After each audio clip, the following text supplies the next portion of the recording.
Good morning to everybody, and thank you very much for inviting me. Well, everybody of us know the great potential that ICT or Internet in general enshrines for all of us as a single person or as community. So there are many ways to talk about this new age of humankind. One of these could be talking about one of several technologies and explain their effect on our daily life. However, I would like to talk about what there is behind using technologies and what we need to do before access to Internet. So the first question is, what is Internet? But not technically speaking, but what is Internet for the people, for the citizens at large? And not just a bunch of cables or news. It is a new place, a new dimension of human life.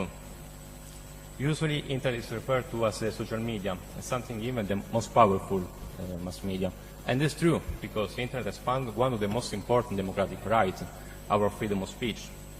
But this is only one part of the story, only an aspect of the wider Internet ecosystem. That's because with Internet we can do more things. We can associate ourselves, we can play, we can study, we can do business, we can interact with the public administration, we can purchase goods and services. Thus, Internet expands not only our freedom of speech, but also any other fundamental rights. And that's because the Internet is not only a tool for communication, but a place. It's a place where we also live. And there is more any difference between real and virtual world. At least there is difference between material and non-material world. Real and virtual are only two ways to do things. We can do something both materially and not materially. That's because humans discovered a new place, a new space or dimension, the so-called cyberspace. And using ICT or any kind of social or environmental innovation calls for the possibility to access to the cyberspace. Effective access means that everybody should have at least two things: the technical availability to connect to Internet in an equal and neutral way, and the adequate digital skills and knowledge of ICT. And that's what we can find lying before the concept of ICT, before access to Internet.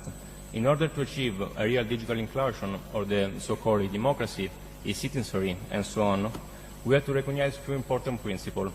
First of all, we have to build the basic infrastructure of the upcoming digital society with its particular rights. From Tim Berners-Lee's TED speech in 2014, we usually refer to all these rights as the Magna Carta for the web, or the Internet Bill of Rights. And among these rights stand ones that even precede the use of Internet, because it is the prerequisite for any activity, for any exercise of right within cyberspace. This is the right of Internet access, the right to access to a new place, but also the right to expand ourselves, to expand our personality, and above all, to take part into the digital society. But the right of Internet access does not regulate the web, but it ensures everybody's right to use it, to peer inside and to act within the cyberspace.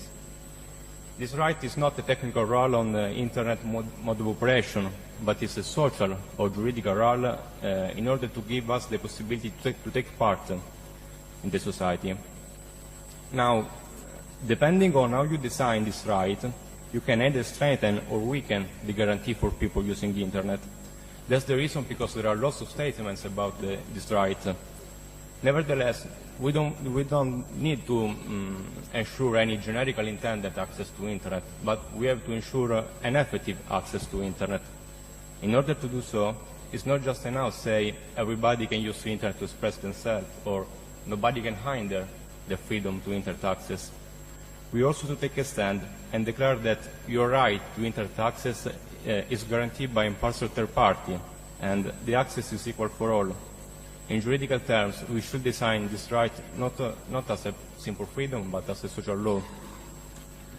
In today's society, ensuring the right of Internet access means to contributing to the well-being of citizens, and in the so-called welfare state, being responsible for the citizen well-being and society growth is a burden to state itself. Well, considering all the above, I have written a bill for the acknowledgement of the right of Internet access as a social law.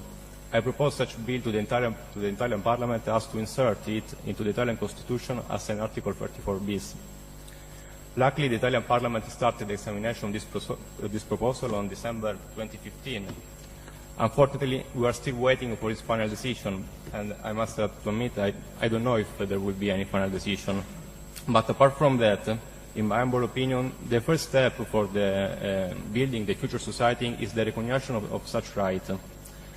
And that does not have to be necessarily put down in words. I know there are theorists, there are scientists that don't agree on expressive constitutional recognition of such right.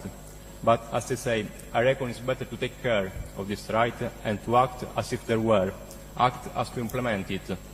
If we want to create a true digital society, or even just go towards the imminent future in Europe, but especially here in Italy, we have to fill two digital gaps, the infrastructural one and the cultural one. Doing this will mean fully implementing the right of internet access. Thank you for your attention.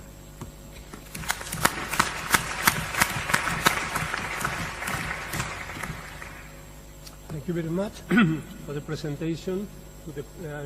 Keeping the time brief and clear, and at the same time dealing with this thing of the digital rights that is very interesting and very controversial also, and difficult to implement in some cases. But